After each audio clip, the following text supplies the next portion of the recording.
So, thoughts about the relationship between Dimayon and conventions.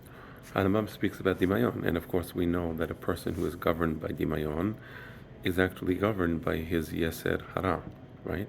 So, my father refers to that as mythological thinking.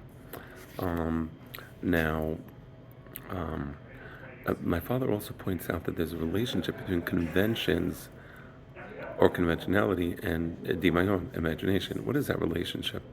So that's the purpose of this video, to explain very shortly. There's Chokhmah, there's Dimayon, and there's conventions. And we said the conventions and Dimayon are related. So let me explain that. For example, I'm in a nice resort, and the conditioner had various things in it, jojoba, cocoa butter, and it had Icelandic moss. Icelandic moss. So you can look at it. So people see, oh wow, it has Icelandic moss. That's like great. Wow, like you're in this peaceful, quiet shower, and you're using conditioner that has Icelandic moss in it. I guess that's moss from Iceland, and people are like, wow, that's amazing. That's like, you're in the shower and you feel like you're in Iceland, right? And this is like so healthy. It's a tremendous experience, and it's just good for the hair, of course. So I want to deal with that. So there's three ways to look at this. One way to look at this is through Chokhmah. Chokhmah would say, what is Icelandic moss? And what does Icelandic moss have in it that may or may not be good for the hair?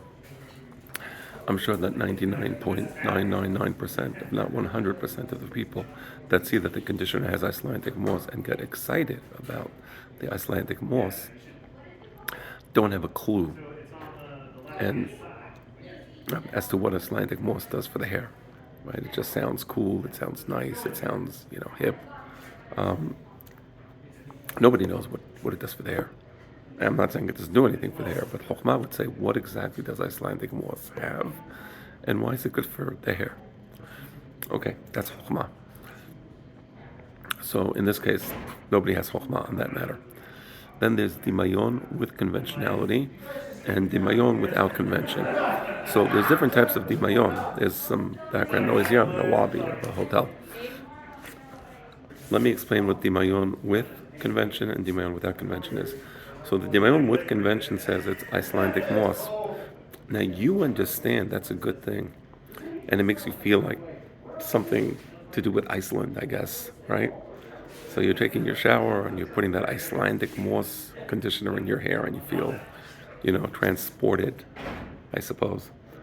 So that's Dimayon with conventions, because you're using your imagination in the way that you've been instructed to use your imagination. You see, that's the key. For example, you can use Dimayon without imagination, without convention.